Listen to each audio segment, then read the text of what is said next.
జమిలీ ఎన్నికల బిల్లుపై దేశమంతా చర్చ జరగాలన్నారు బీజేపీ ఎంపీ రఘునందన్ రావు. గతంలో 4 సార్లు జమిలీ ఎన్నికలు జరిగాయన్నారు. జమిలీ ఎన్నికలతో అధ్యక్ష తరహా పాలన రాదన్నారు రఘునందన్. జమిలీ బిల్లుకు 31 పార్టీల మద్దతు ఉందన్నారు.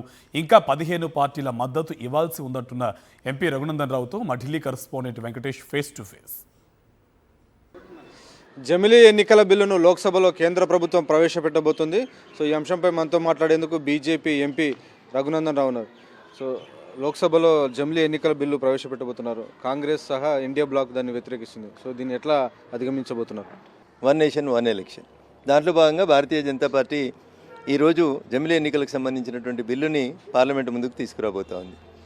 వచ్చిన తర్వాత ప్రతిపక్షాల స్పందన ఎట్లా ఉంటుంది, వివిధ భాగస్వామ్య పక్షాల నుంచి రియాక్షన్ ఎట్లా వస్తుంది అనేది చూసిన తర్వాత బిల్లు ఎట్లా పాస్ చేయించాలనే దాని గురించి పార్లమెంట్లో చర్చ జరిపి ప్రజాస్వామ్యబద్ధంగానే బిల్లుని పాస్ చేస్తాం.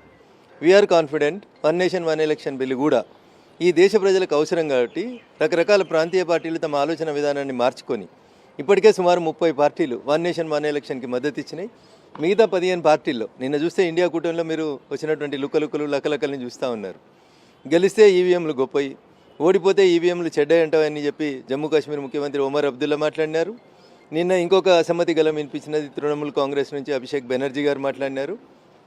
అట్లా ఒక మంచి పని చేస్తున్నప్పుడు నరేంద్ర మోడీ గారి ప్రభుత్వం ప్రజల కోసం ప్రజల మేలు కోసం చేస్తున్నప్పుడు ఖచ్చితంగా ప్రతిపక్షాలు కూడా అర్థం చేసుకుంటాయని, కలిసి వస్తాయని 2/3 మెజార్టీతోటి జమిలీ ఎన్నికల బిల్లును కూడా భారత పార్లమెంట్ లోపల సాకారం చేస్తామనేటువంటి విశ్వాసం నరేంద్ర మోడీ గారి నాయకత్వంలో మాకు అందరికీ సంపూర్ణంగా. అంటే ప్రధానమైన ప్రశ్న వస్తుంది, ప్రజాస్వామ్యానికి విరుద్ధంగా జరుగుతుంది, ఇది బేసిక్ స్ట్రక్చర్ డాక్టరీన్కి వ్యతిరేకంగా ఉంది.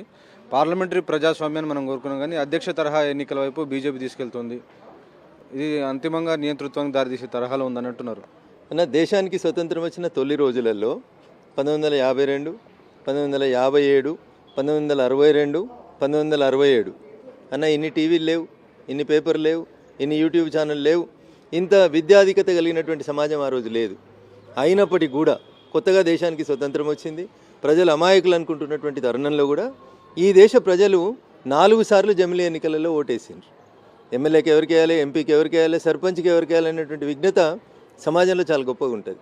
కాబట్టి ప్రజల్ని తక్కువ చేసి మన మీద గొప్పలం అని ఎవడన్నా ఆలోచిస్తే అది వాడి మూర్ఖత్వం. జమిలీ ఎన్నికలు అనేవి నరేంద్ర మోడీ గారి కల కాదు, నరేంద్ర మోడీ గారు కోరుకుంటున్నటువంటి అంశం కాదు. ఇది భారత ప్రజల ఆకాంక్ష. భారత ప్రజల ప్రతినిధిగా నరేంద్ర మోడీ గారు ప్రజల ఆకాంక్షలను నెరవేరుస్తేందుకు వేస్తున్నటువంటి మరో చారిత్రాత్మకమైనటువంటి అడుగు తప్ప ఇంకొకటి కాదు. కోడిగుడ్డు మీద ఈకలు వికాలనుకునేటువంటి ప్రతిపక్ష నాయకులందరూ కూడా నేను సవినయంగా చేసేటువంటి అప్పీల్ ఒకటే, which is good for the public.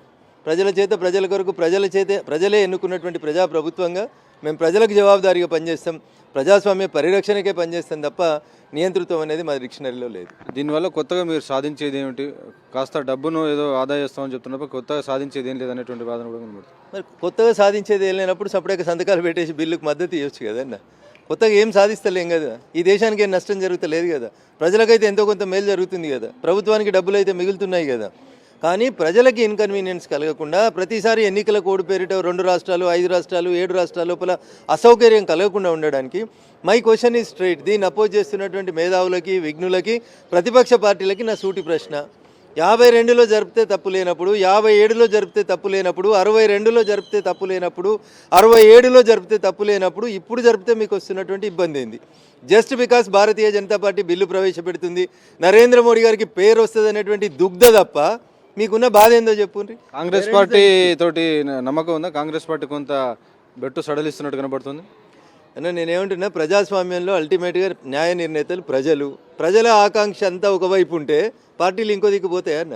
ప్రజలు ఏం కోరుకుంటే అది జరుగుతుంది. కాబట్టి బిల్లు ప్రవేశపెట్టిన తర్వాత జరిగే చర్చలలో మేము దేశ ప్రజలు చర్చించాలనుకుంటున్నాం, ఎవరు ఎటువైపు ఉంటారో చెప్పాలనుకుంటున్నాం. ప్రజల ఆకాంక్షల వైపు ఉంటారా, ప్రజల ఆకాంక్షలకి గండి కొట్టాలనుకుంటారా అనేది కాంగ్రెస్ ఇతర పార్టీలన్నీ ఆలోచించుకోవాలనేది మేము ప్రజాస్వామ్యంలో ప్రజాస్వామ్యబద్ధంగానే వారికి అప్పీల్ చేస్తూ ఉన్నాం. We're not bulldozing anything. Thank you. So మొత్తానికి భారతీయ జనతా పార్టీ ఖచ్చితంగా one nation one election bill ఖచ్చితంగా పాస్ అవుతుందనేటువంటి నమ్మకంతో ఉంది. అన్ని రాజకీయ పార్టీలతో చర్చించి వాటిని ఒప్పించే దిశగా ముందుకు వెళ్తాం. ఖచ్చితంగా ఈ బిల్లు వల్ల ప్రజాధనం ఆదా అవుతుంది, అభివృద్ధి వేగవంతం అవుతుందని ప్రధానంగా బీజేపీ అడ్వకేట్ చేస్తుంది. సరే, ఈ బిల్లు పాస్ అవుతుందా లేదా అనేది మనం చూద్దాం. కెమెరామెన్ జబ్బర్ నాయక్తో వెంకటేష్, సాక్షి టీవీ, న్యూఢిల్లీ.